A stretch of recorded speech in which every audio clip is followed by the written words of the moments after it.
All right, bam, we're live on the YouTube. We're live on the TikTok. We're getting set up. Give me a second to get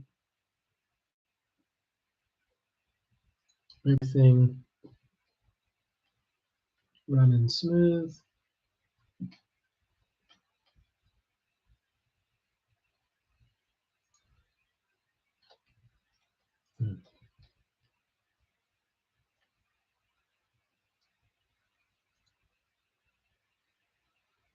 Welcome. We're just getting started. If you're new here, please let me know what part of the country you're from and what your remodeling specialty is. So here we're talking about remodeling. I'll usually go about 12 minutes. And then we'll do question and answer and talk about the client journey. We'll give it just a second. I know it takes a few minutes to get everybody notified.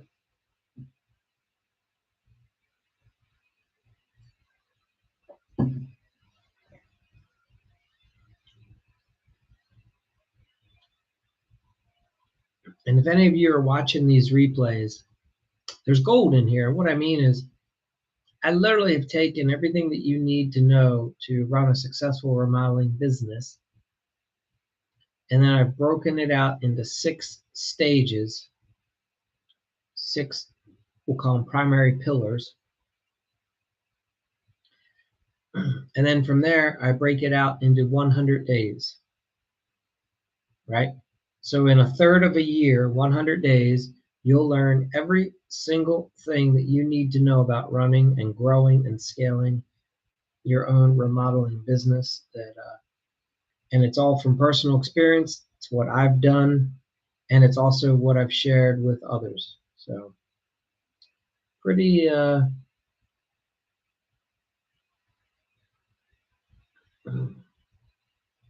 don't know anyone else that does it for the industry. So, and most of these sessions, the bulk of the material is covered in about 12 or 15 minutes. Sure, some of the recordings are, up to an hour long, 45 minutes, and that's because there's some discussion going on, Q&A. But the bulk of the content, Debbie, welcome. If I can, all right. So we're a couple minutes in. We're going to go ahead and get started with the tonight's presentation. And again, it's just we're talking about remodeling. And there's a thing called the emotional roller coaster that homeowners go on. And that's what we're talking about. So it was interesting. Last night, there was a homeowner who had recently hired a remodeling contractor, and they were validating and sharing from their experience how challenging the remodeling process was. So, I mean, it's the real thing. Some guys aren't aware of it because they're too focused on building. I wasn't aware of it in the beginning myself. It took me a few years to really understand what's happening for the homeowner. In the beginning, I would be frustrated with the homeowners. I would be like, these people are idiots. I don't know why I'm working for these people. I can't stand this. Like, it was very frustrating to deal with all the interesting things that come up for a homeowner, the emotional stuff, right? Because I'm more of a let's just get the job done type of a person. And I'm like, yeah, of course it's going to be challenging. Why would you think it isn't?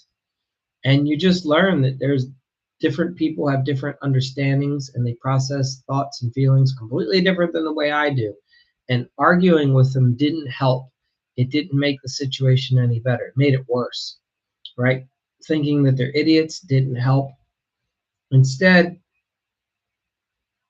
I had to have someone show me and kind of demonstrate a much better way of dealing with the homeowners. And what I mean is this: if you're in remodeling, you're going to get complaints. You're going to get phone calls. You're going to get text messages. You're going to get emails. And you may interpret a lot of them as the homeowners are unreasonable.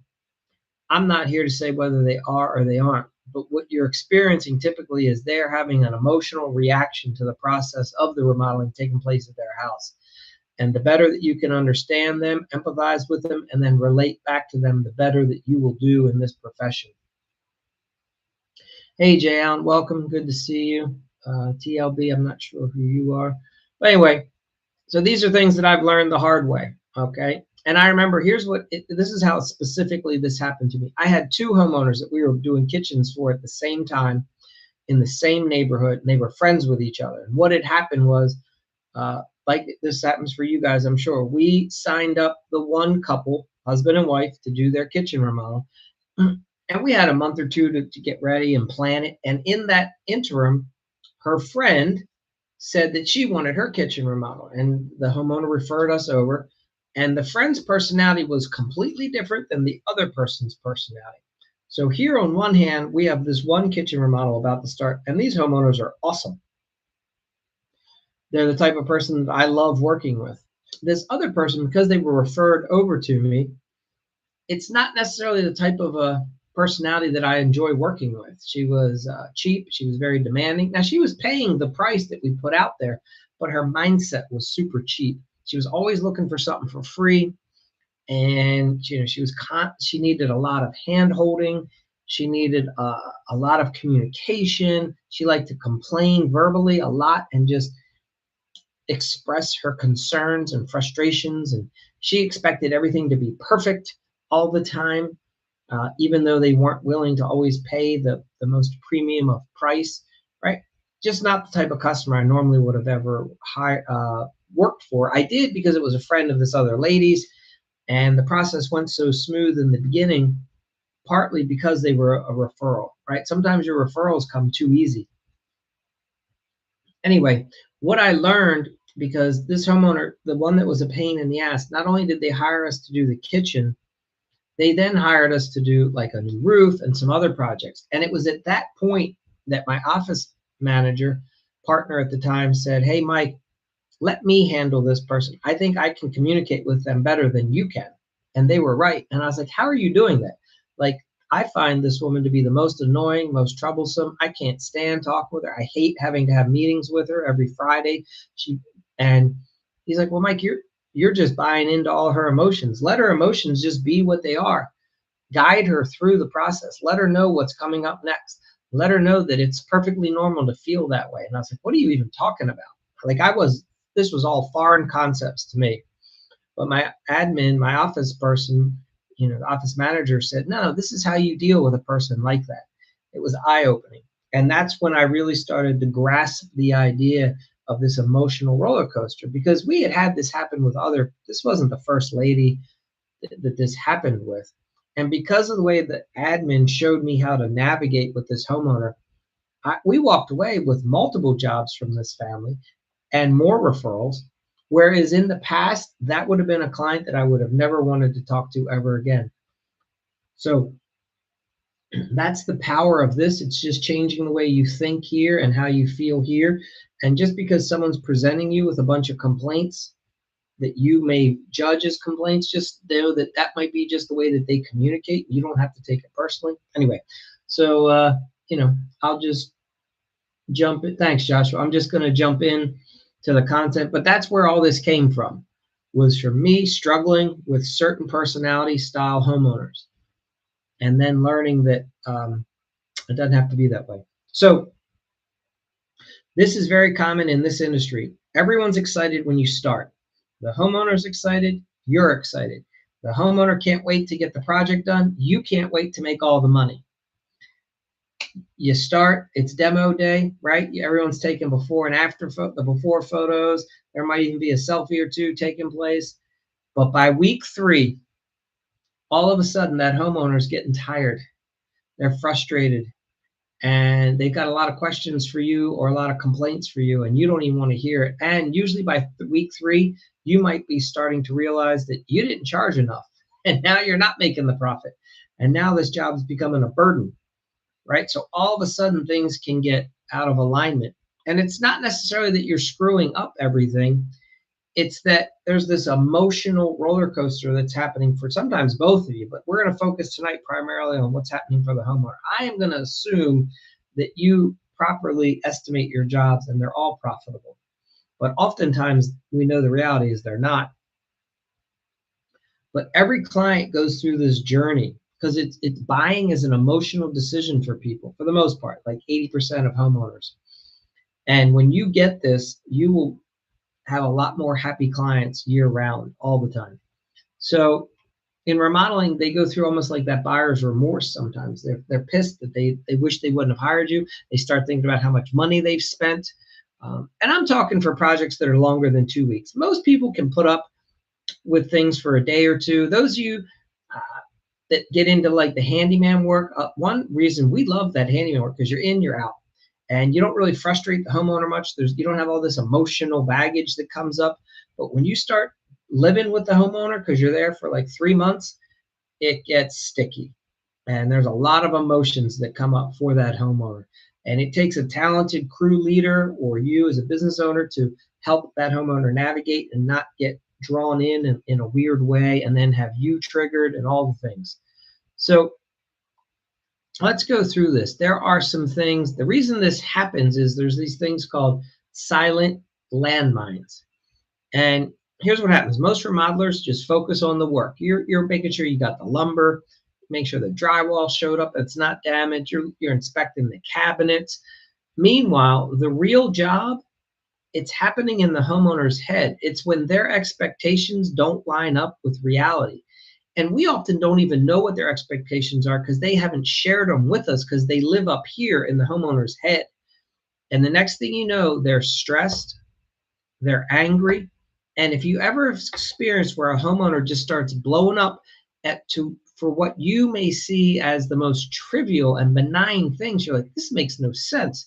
How can this homeowner be? It's because they've been triggered. And something that's happening on the job site has caused them this anguish, grief, let's call it. And they are taking it out on you and your job. And most of the time, it has nothing to do with what they say it does. It's the scratch that's on the wall surface that triggers them. And they make it about the scratch.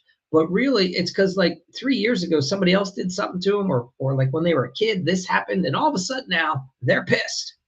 And you have to understand how to navigate that kind of a landmine. Also, you have a lot of, this is huge, and it's only gotten worse the last few years, but the unrealistic comparisons. How many homeowners are binge watching HGTV or all these shows, and they literally think that a remodel, it's like that other homeowner, I just sat down at 7 and by 7:30, the kitchen was done. Like, I just thought it was going to only take like a couple of days. What do you mean it takes 6 weeks?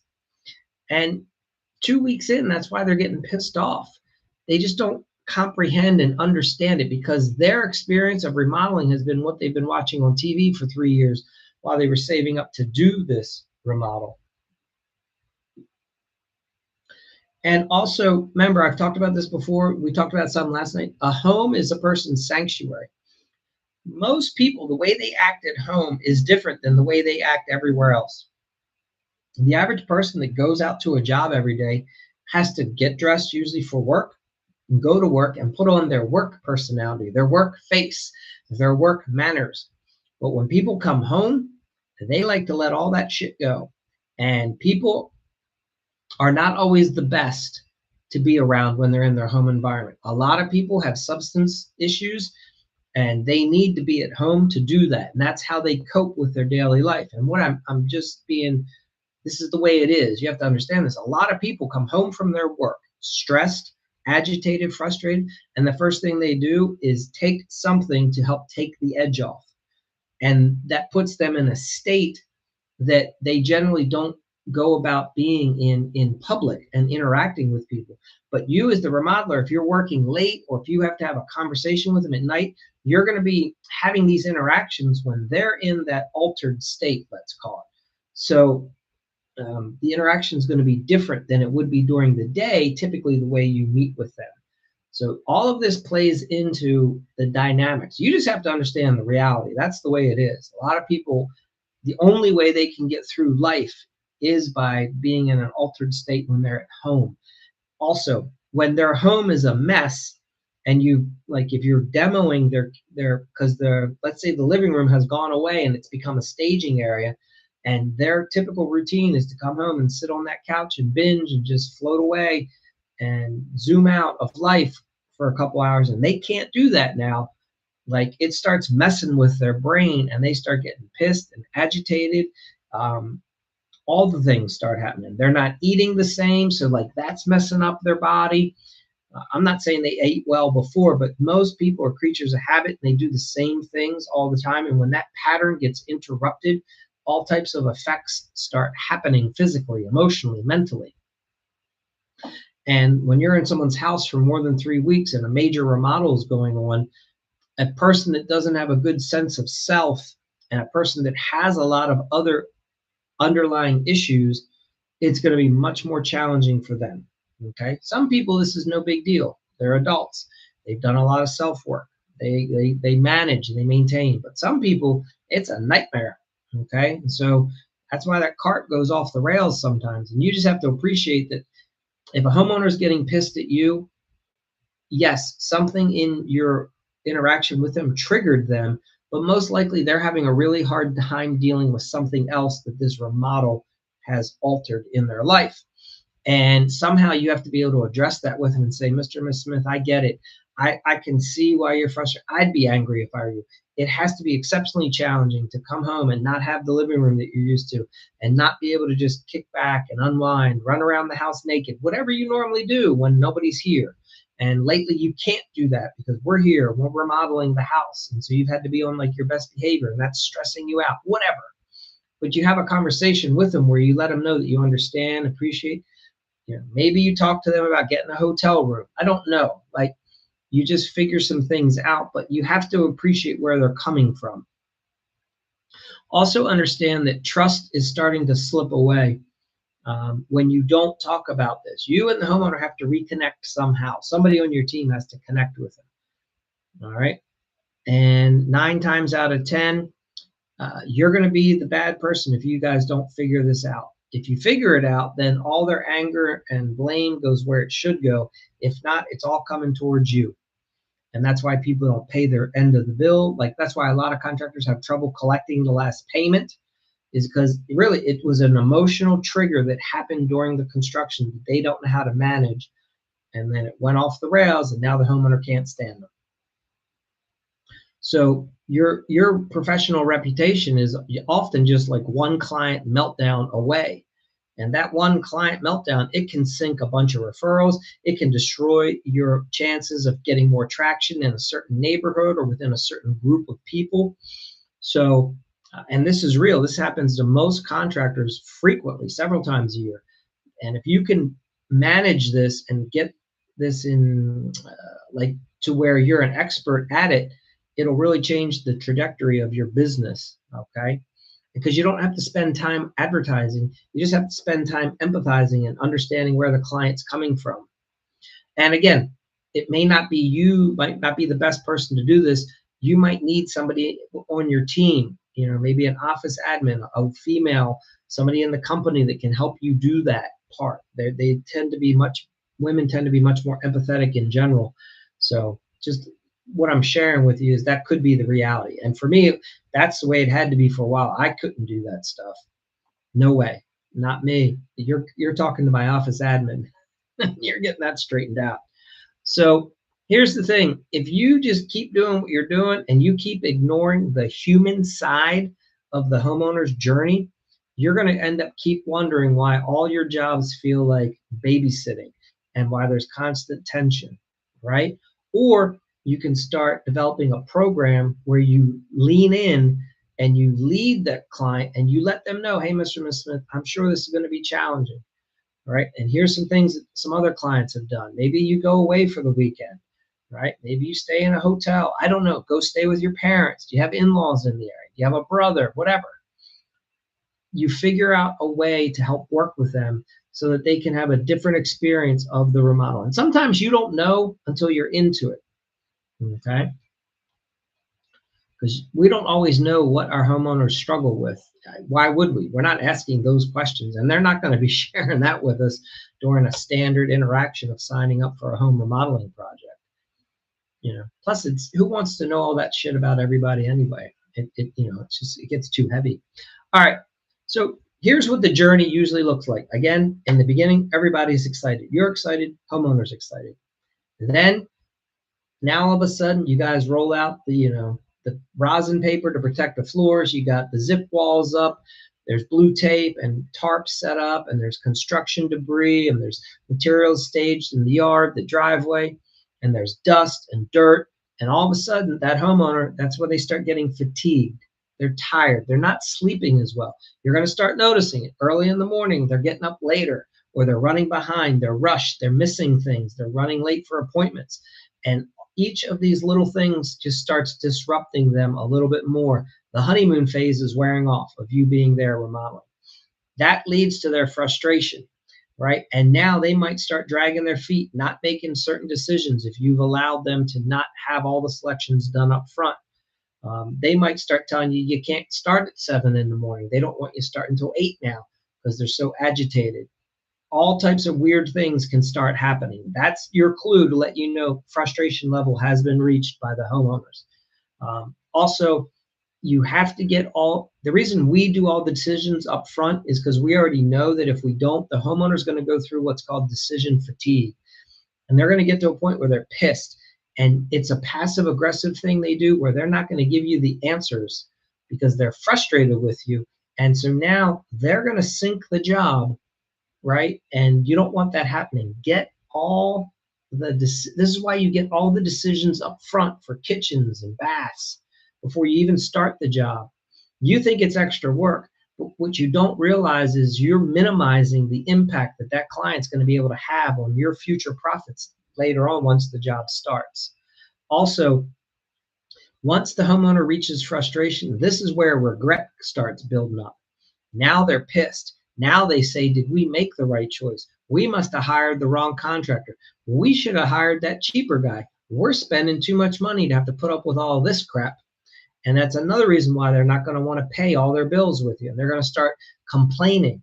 And they're going to start telling you that that's wrong and this is wrong, right? It's like people that go out to restaurants that can't afford it in the first place. So the first thing they start doing is like pulling a hair out and sticking it in the sandwich to tell the waiter, you brought me a sandwich with a hair in it. I want a discount. They knew all along they couldn't afford the fucking sandwich, and they weren't going to be paying for it. So they have to come up with a way. Homeowners are going to start doing this to your job if you allow that frustration level to build. Okay, so this is why you want to maintain that level of emotional clarity with them at all times, because otherwise they're going to start fighting you. And this is why some of you guys get into huge debates. You're like, what do you mean? That wall's built perfect. I'm like, nah, no, it's not. There's something wrong. It's crooked. There's this. That window up there, I see something wrong with that. You know what I mean? They start making up these crazy things because they have regret and they want a discount now. All right. Once you get through all that, the project's wrapping up. Now everyone starts to get a sense of relief. The end is in sight. This is good for all parties involved. And then typically the last stage of the remodel is pride. You have pride in what you've built. The homeowner has pride that they can now show it off to friends and family. Okay. Ideally, if the two of you are happy together, then this is what leads to the good testimonials, the referrals, the celebration parties, right? But if they like the space but they hate you, that's not the best way to end a job. So that's the reality of the remodeling roller coaster. And it's just, look, this is just human psychology at its base level. Okay, all homeowners go through this pretty much. And it's because the remodeling just shakes routines and emotions. Your job as the professional is to normalize it and help the homeowner understand that it's all fine. You're going to take care of it. So how do you do this? You have to have pre-construction meetings, okay? You have to tell clients up front that long-term remodeling projects can be emotionally and physically and mentally challenging, and that many homeowners have felt frustrated, especially around the mid-project, week 3. That's normal. That's expected.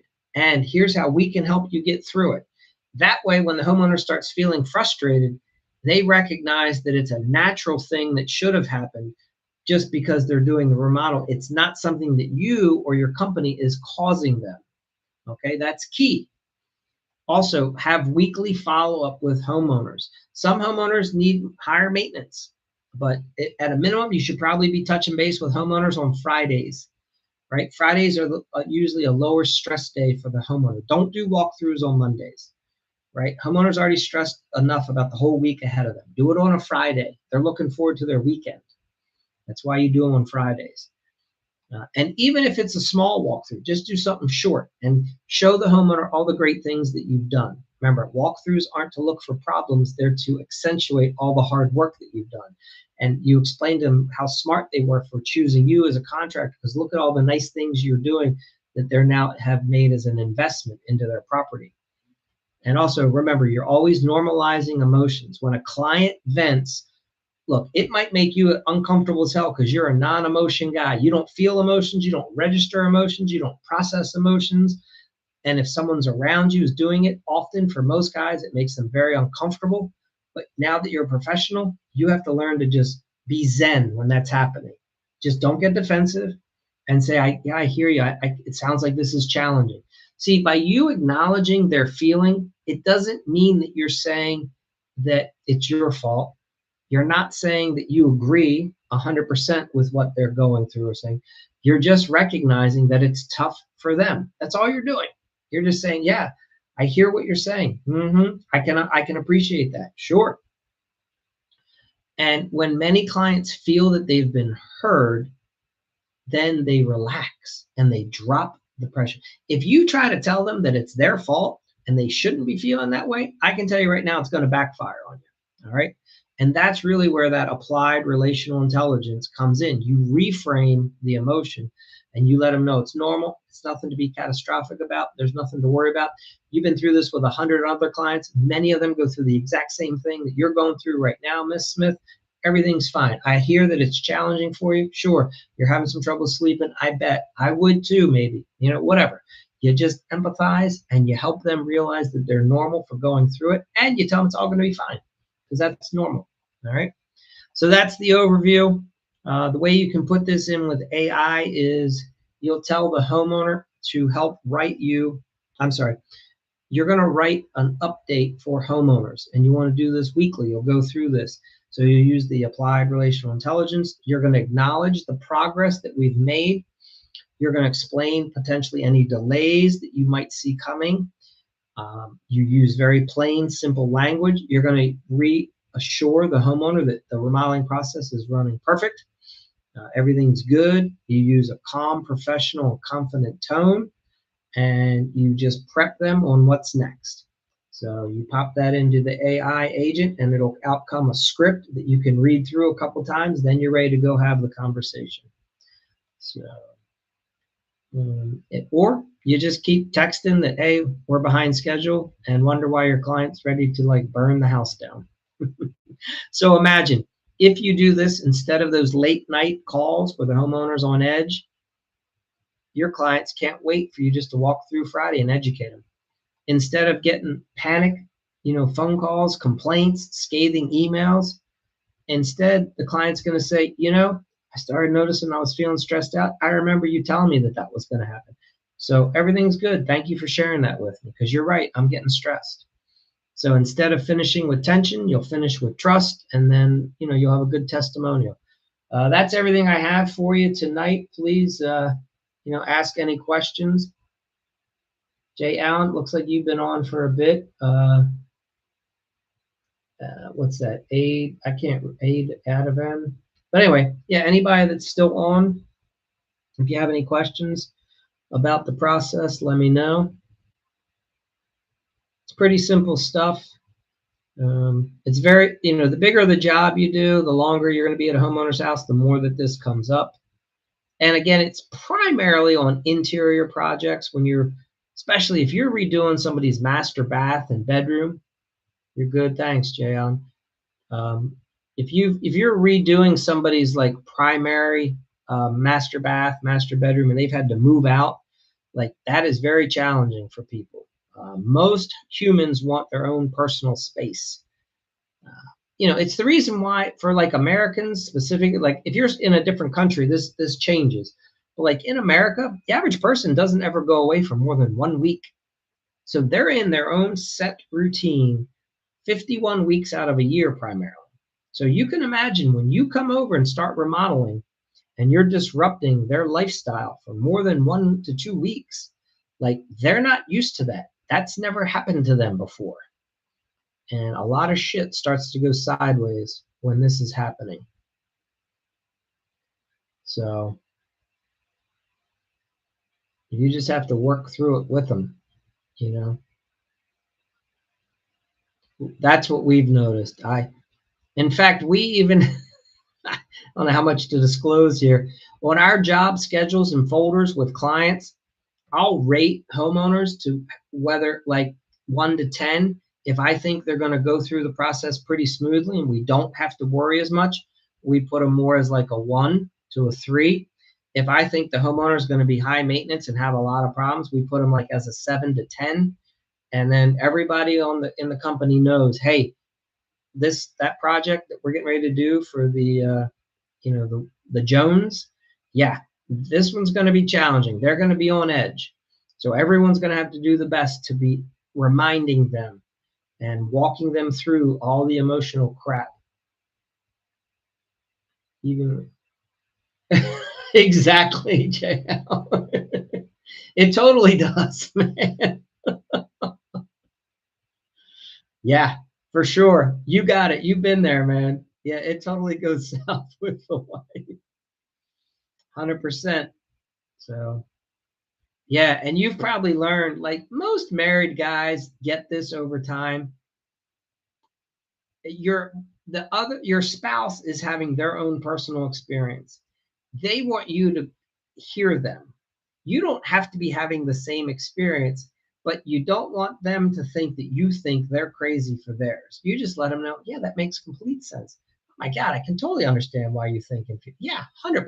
Jeez, whiz. Why wouldn't you be feeling this way? Right? You don't have to be like it's not the same for you, but you're not going to tell them that they're wrong. You try telling them that you're wrong. This is why the average husband and wife are in fights all the time. Yeah, exactly. So clients are the same. And if you're dealing with married couples and families, like you can already imagine like the dynamic, like the amount of stress that their normal life has. Now they're adding this remodel. Um, you know, there's all kinds of extra problems that are coming up in the family, and you can feel for them and just let them know, hey guys, we're going to be out of your hair as soon as we can. We know, we get it. We know that this is challenging. You can joke with them. I'm sure you want to strangle each other or us, when we're here. I get it. And we're doing everything that we can to get on with the job and get you a finished product, you know. Well, once you start joking with them like that, it eases the tension. And then they see you as a human and not the enemy. Otherwise, you're the enemy, and they can't wait to murder you or massacre you in some respects. Those scathing online reviews telling everybody that they've ever met that you're the devil and they should have never hired you or your company. So that's the kind of stuff we're trying to prevent. All right. Yeah.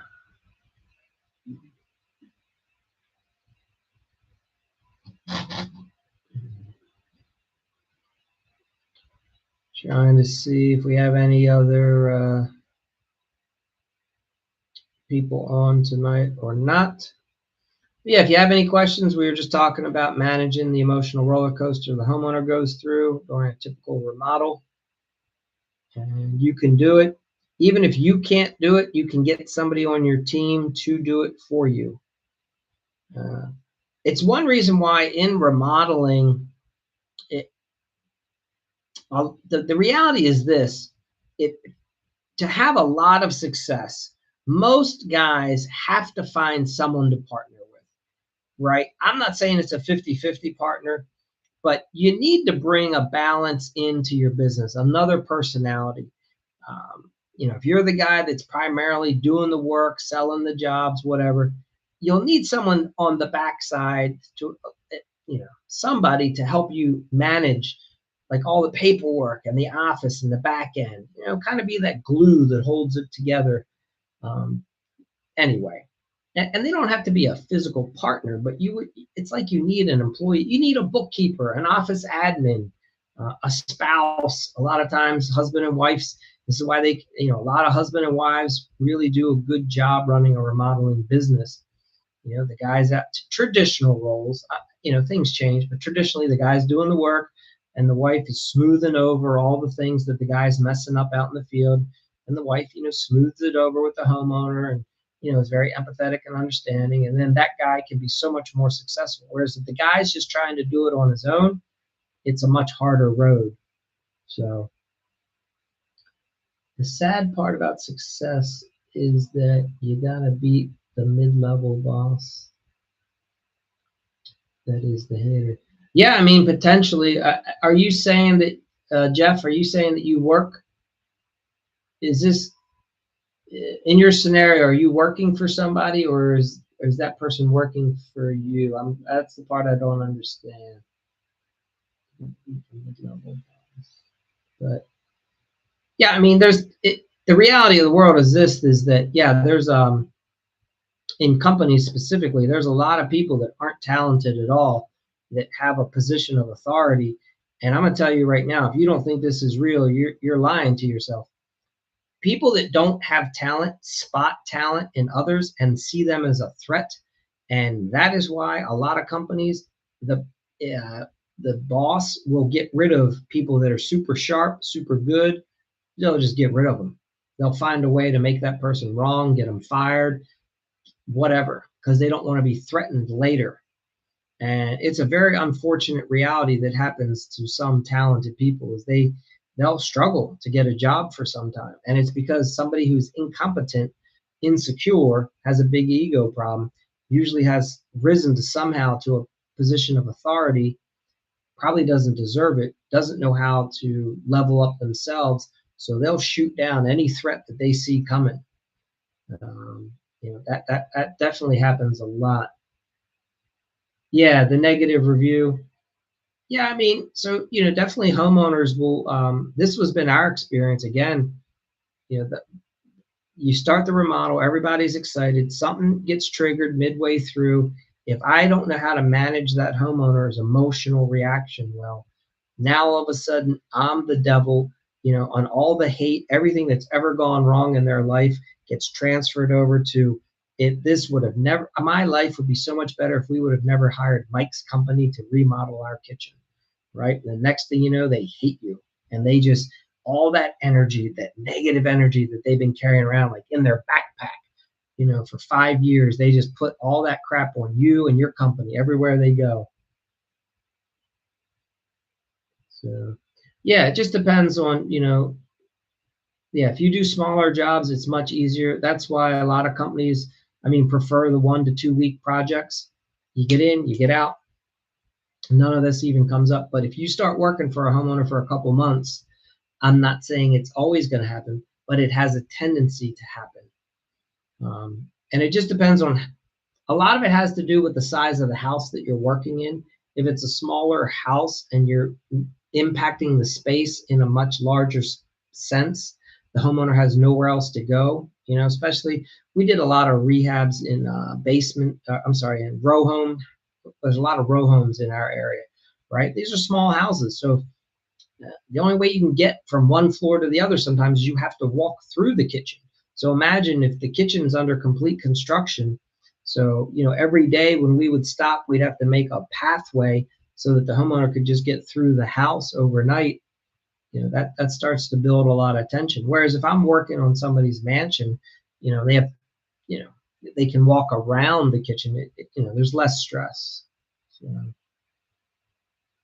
okay, very good. Yep. But yeah, the emotional problems tend to happen. My experience, it's it's around 3 weeks.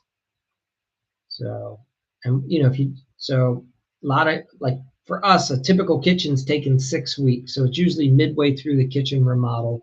Basements, not so much. And especially when we have our own access. If the basement has a separate, exterior door that we come in and out, we could be doing a basement for 2 months, and the homeowner is happy as could be, because they're living their life upstairs. Half the time, they won't even know you're there.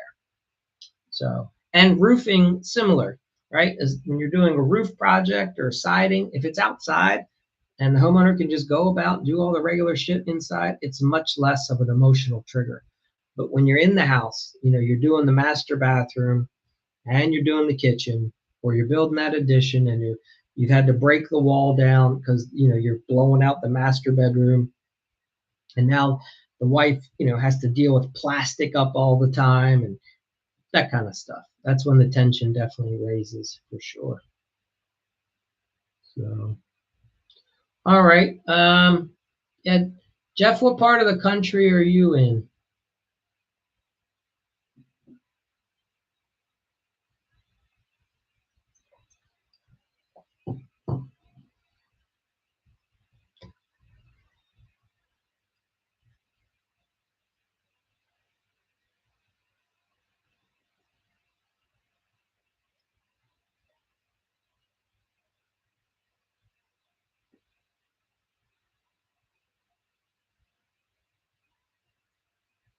All right, you're in Florida. Yeah, Florida's a good market. I mean, you guys have some strict rules around getting licensed, but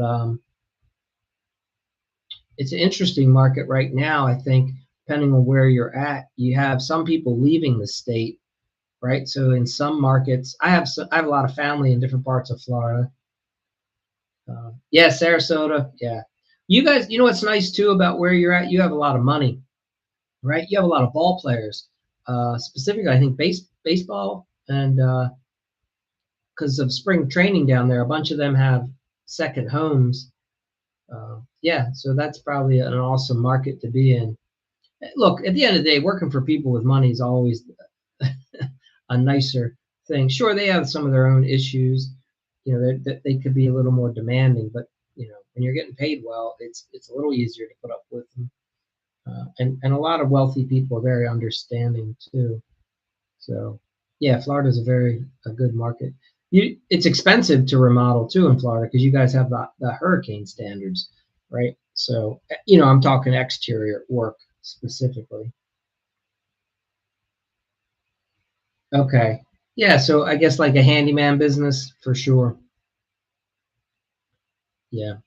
Well, and I would think too, I have several cousins that have moved to Florida recently, and none of them are doing any work on their houses, and so they're definitely, I could see a good market. It's funny. Several years ago, I was getting some training, and I went down to Florida for it was during COVID. I lived in Florida for a couple of months, and while I was down there, like here I am. People know that I help contractors, but I was being asked to get work done just because I was living down there temporarily. People are like, "Hey, Mike, can you come over and help us with this? Help us with that." So I can see what you're saying. Florida is definitely, probably, certain parts of it can be an amazing market.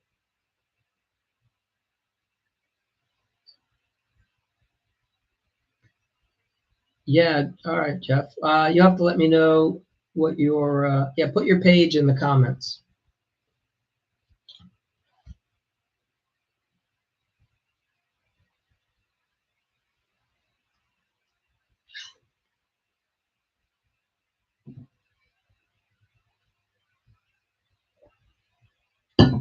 I have a cousin right now that's selling roofing and siding in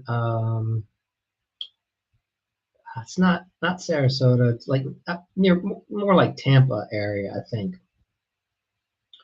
So she loves it. She's killing it. Mm. But yeah. But anyhow, any of you guys have any specific things any you want to address? Please let me know. The people who get turned in for no license get told on by. Yeah, I can imagine that happens for sure. Yeah, if you piss off the homeowner.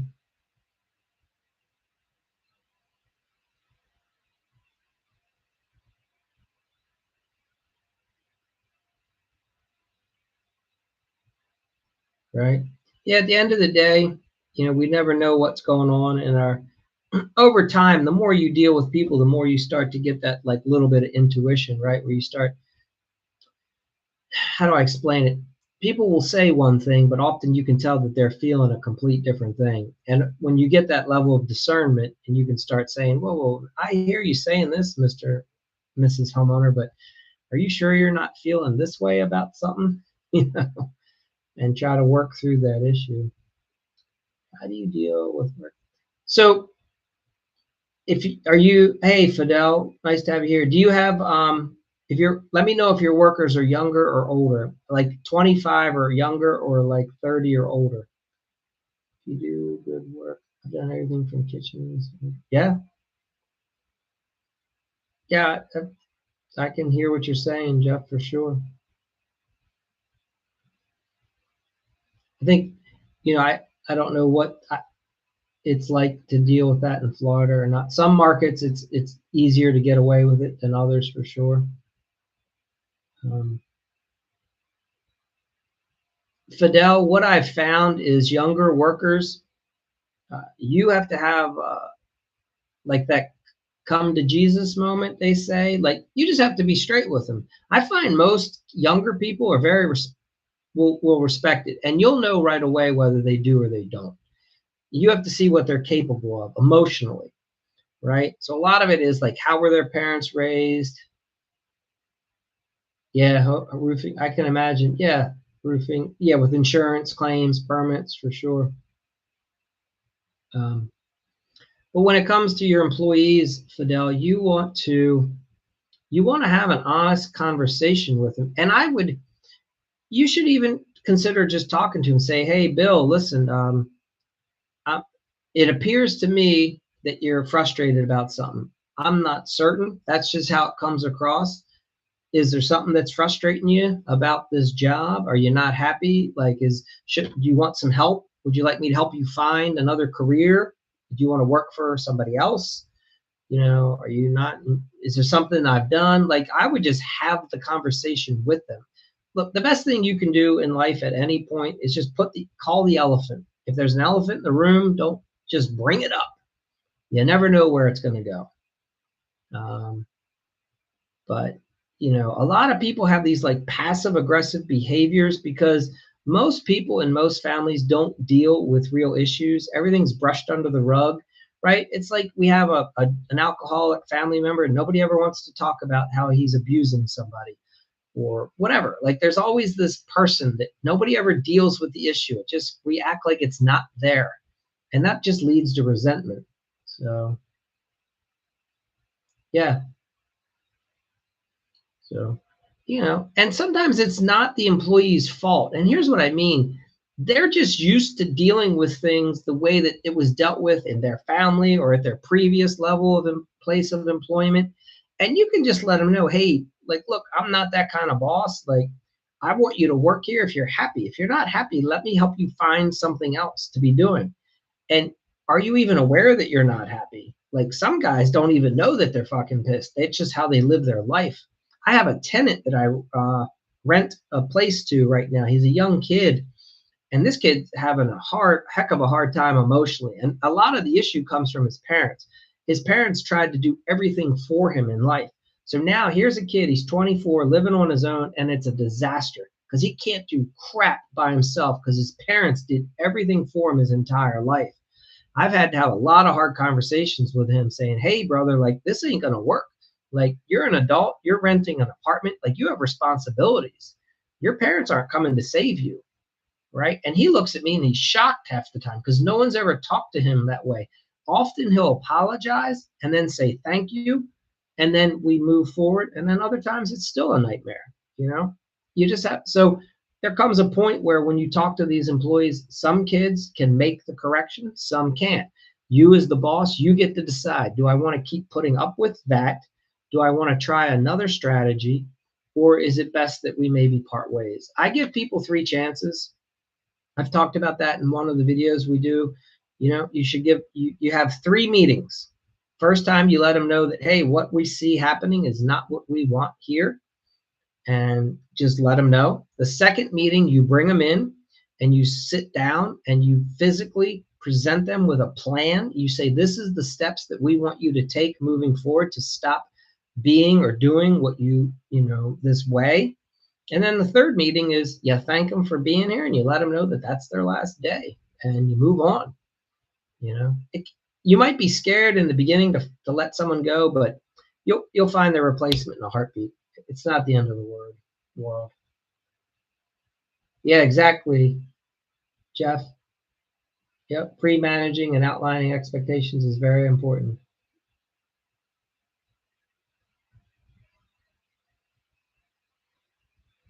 So,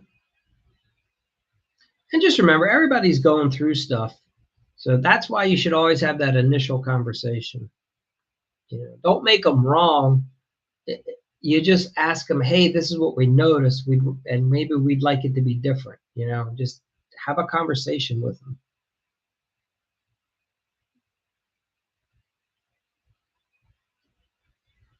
Yeah.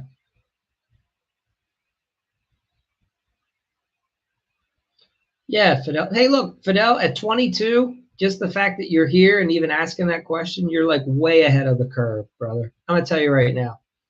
Most kids at 22 wouldn't even be in a live like this trying to get any, or even asking the question, right? Because most kids have big egos. They don't want anyone to ever know that they don't know what they're doing. I've watched many a good kid literally drown their business and fail because they were just too self-conscious to even let anyone know that they needed a little bit of help until it was too late.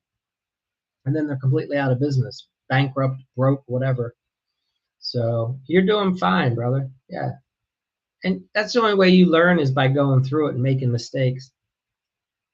I hired one of the first hires. I've had a lot of kids like that. You have a lot of kids that just have issues. That's what it is with people, especially if you hire younger people, right? Like one of the first kids I hired, next thing I know, he's celebrating his 21st birthday.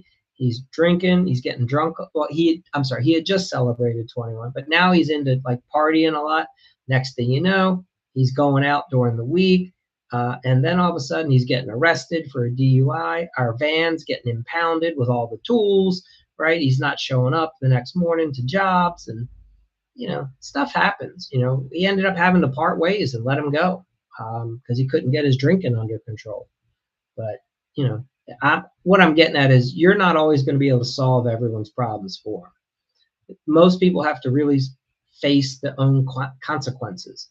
But we still had a conversation with him. We explained to him that, hey, I don't have a problem if you drink. You just have to show up sober for work, right? And you can't be driving company vehicles under the influence. So you got to figure that part out. You know, one time I used his work is where we solve problems. Exactly. Yeah, that's good advice, Jeff. Thank you for contributing. Yeah, I appreciate you guys. Hopefully everybody got a little something out of the call. And Fidel, be sure to follow the account, and Jeff, and you guys will get notified when we have other lives. And also, Jay Allen, like everybody else, if you guys ever have any questions, feel free to just reach out and inquire. You can also, if you haven't gone into our profile, you can download the book, Get Paid to Estimate. That book will also give you invitations to get into our Facebook group. And then there's other places you can go if you want more information, if you, depending on what level you want to take your business to, how fast you want it to go, where you want it to go. So, but there's stuff out there. And then again, these videos, these lives are recorded. If you need to go back and watch them, you can find them on YouTube under our workshops and lives. Today's date, it's going to be called day 44 of 100. So, if you missed something and you want to go back and say, what did he say? What was he talking about? You can get that information there. Mm. But yeah, any other questions before we hop off this discussion? Jeff, excited for you down in Florida. I mean, I work. There's another guy I know. He's building some duplexes right now, renovating and doing, and he's just crushing it. He's so busy. So I definitely, it, I guess the way I want to say it is, it the amount of work that you either have or don't have is often based around your current mindset to whether you can accept more work or you want more work. You know what I mean? Some people want to blame the economy. The economy has nothing to do with it. Like, there's always work. I remember around 2008, I was big into real estate and investment properties. And that's when the whole housing bubble crushed. And most of the people I knew in business went out of business, right? What we did was we just did a little pivot. We found that, well, yes, a lot of investors aren't buying houses right now, and a lot of houses are being foreclosed. And all the banks that are foreclosing on houses, they're actually hiring contractors to come in, board them up, gut them out, do clean outs, whatever. So we started getting into what's called property preservation, right? So I say that because I don't care what the market's doing, there's always work for a contractor. Yes, it might be different. So for about a year or two, a lot of our work was we would go to properties that investors had bought and lost them to the bank. It was foreclosed on. And then we would have to come in and do a clean out, right? Strip the house down. A lot of times they wanted everything taken out. They wanted the kitchens sometimes gutted, the bathrooms. Part of it, I think they were worried about squatting as well. So, and then a lot of times we would just do a clean out of whatever personal contents. We'd board up the first floor, right? You're putting wood around all the windows. You're putting you're bolting things, winterizing the property. So anyway, there was still money to be made. You're just doing it in a different fashion. But if you're a contractor, there's always work in any economy. You just have to be open-minded. Yeah, Jeff, have a good night. I did a lot of stuff. I had a lot of roofing stuff. Yeah, awesome.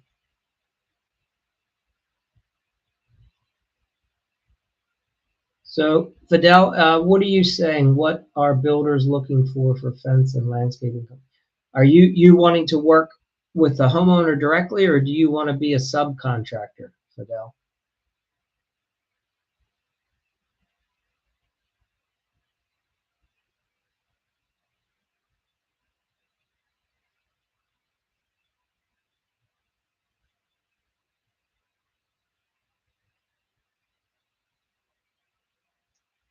Yeah, so you're going to have to find the site super. And if you want to work with new construction, I don't know, if you're trying to get into like big communities, like these nationwide builders, you're going to have to find like the site superintendent, the main guy. And then you're going to have to get in on a vendor list. So if it's small, otherwise, if they're just local builders, you're just going to want to network with them and, let them know that you can handle the project, show them that you're licensed. Typically, they're going to want to make sure you're licensed and insured. So, and then go from there, right? But they're going to be looking for you to, typically, you're going to have to go introduce yourself to them. This is what I look for is I want my subs to be able to follow basic instructions and handle paperwork, right? Because we want to get you paid on time. We want to make sure your insurance is up to date. We want you to be able to fill out invoices, and just be able to do basic communication and just stick to some sort of a schedule for us. If you tell us you're going to have the project done in 2 weeks, then make sure that you can get the project done in 2 weeks. Um, so if you can just be your word and handle your paperwork, then most builders will love you. And, that and be able to return phone calls. Just tell them where you're at and what's going on. Um,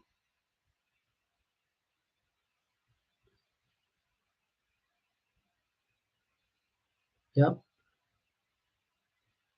So,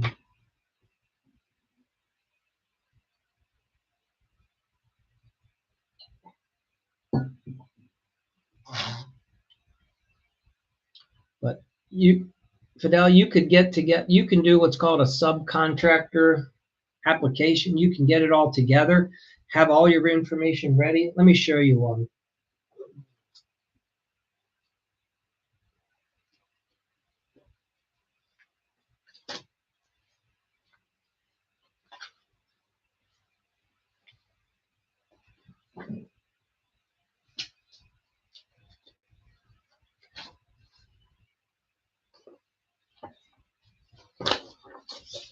So on our website, you can get the subcontractor success guide, and then we have like an application. But you can get these anywhere. You take an application like this and already have it filled out, right? So you're gonna, and then you hand that to the builders that you want to work with, or you email it to them. You take a photocopy of it. You take a picture on your phone. But the things that they want to know, your company name, contact information. They're going to want to know your business structure. Like, are you an LLC, a S corp? You're going to give them that. You're going to let them know like your federal tax ID number.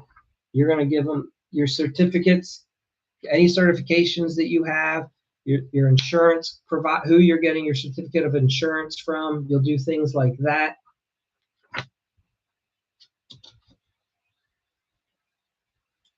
You'll let them know like your general liability amounts, workers' compensation. You'll let them know whether you have like auto insurance, umbrella policies. There's certain things that some builders have to vet through their subs to let them onto certain job sites. Now, again, I'm talking if you want to work in like some of the bigger communities. If you're just working for a private builder, it's got like maybe 1 to 5 houses and they're all at different, it's one job per site around the county, then they might not need all of this. But if you already have all this together and you can show them that you got your shit together, they'll be much more willing to talk with you going forward. You might even be more organized than some of them. If you can show them a couple references, any other builders that you've worked for, and then hopefully your legal stuff's in order. You don't have any things that would prevent you from getting certain types of contracts. But yeah, you have an application like this all ready to go, and you just hand that along with a copy of showing them that you're insured. Most of them will just be ready to start working with you. And what you do is you should keep one of these digitally on your computer, like as a Google Doc. That way you can just update it over time if anything changes on your workers' comp insurance or something like that, your general liability policy. Some of the builders, you're going to need to name them as an additional insured, and whoever handles your insurance policies will take care of that for you. You'll just call up your insurance agent and say, hey, Joe Builder needs to be named as an additional insured. They'll put that in and send an email over to Joe Builder. So Joe Builder has that for his records, and then you're ready to go. You should be able to get into their system.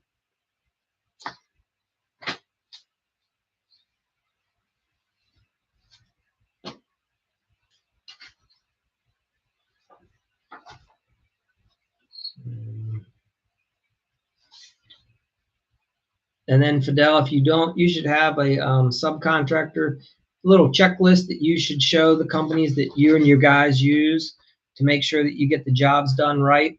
So I would have one for my fencing projects, and I'd have one for my landscape projects.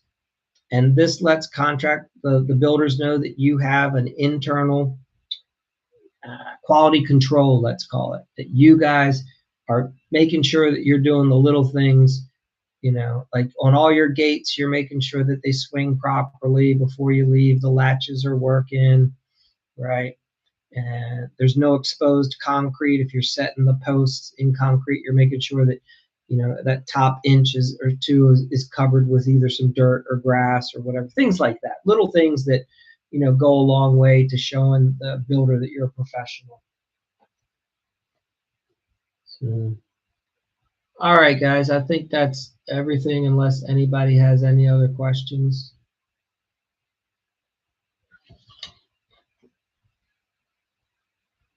But yeah, Fidel, I would just go out and meet builders in person. You can also get in touch with your local home building association for the state or the county that you're in.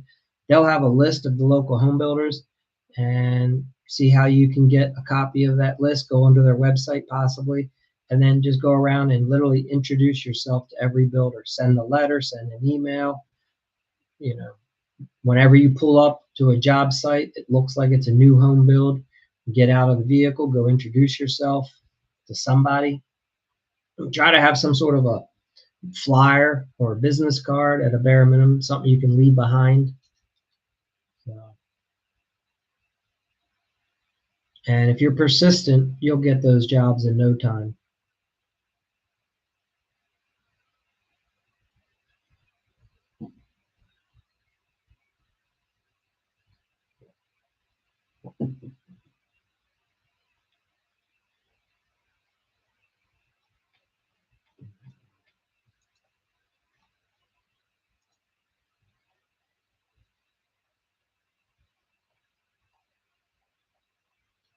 Fidel, I don't know if I asked you, what part of the country, where are you working out of?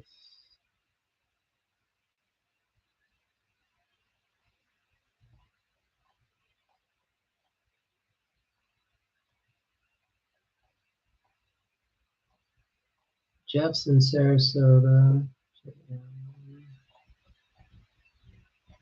Jay Allen, you got any questions tonight? Anything?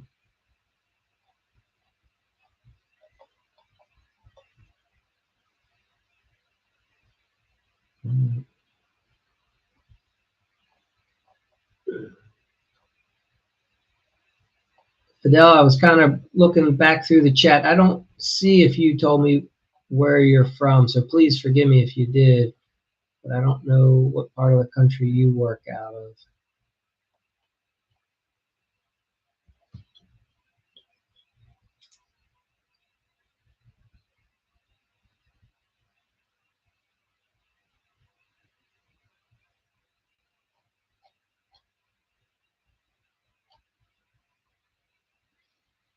Hmm.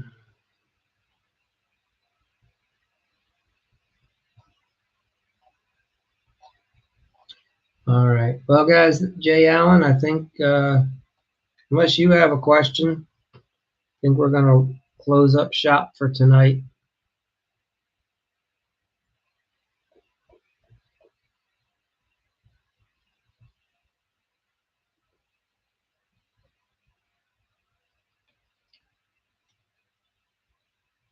No, we're good. All right, brother. Thanks for being here again. Appreciate you. And you have an awesome night, and we'll catch you on the next one. Take care.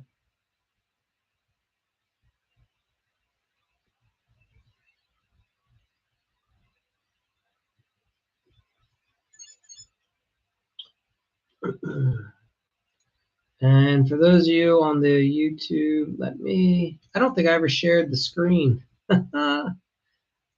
Yeah, how about that? Sometimes it happens.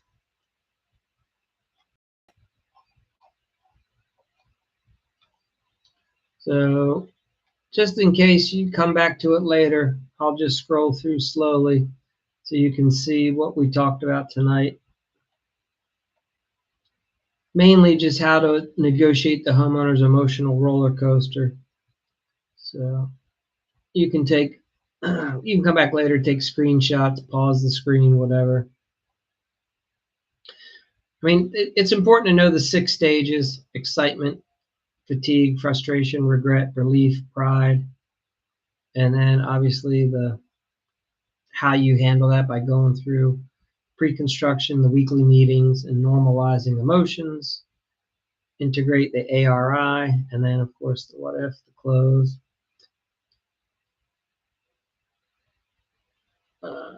Perfect. And again, I mean, there really is an emotional roller coaster that happens during remodeling projects. So it's part of the game. It's just the reality of the way it works. If you ignore it, you're going to struggle and you're going to be shaking your head. Some guys just think they're hiring the wrong clients, right? They're doing work for the wrong people. They don't understand that it's because they're contributing and they don't understand how to manage the emotions. The jobs start going south, and that's why they lose trust. They lose referrals, and you end up losing sleep. So anyway, but and look, hopefully if you like this content, you'll follow, subscribe. If you're still here on YouTube, you can always get more information on our TikTok account as well. And in my profile section, there's a link where you can download a book. It's a free book. Once you do that, then you'll get an invite to our Facebook group, which is a free Facebook group. And then from there, if you decide you want more, if you're the type of person who's an overachiever and you want more success, you want it quicker and faster, we have a private group that has membership. People pay to be there because you're getting much more focused playbook. You're getting all the secrets to winning, and that's inside the Remodel Rebels program. So, all right, guys, thanks for being here. Have a great night.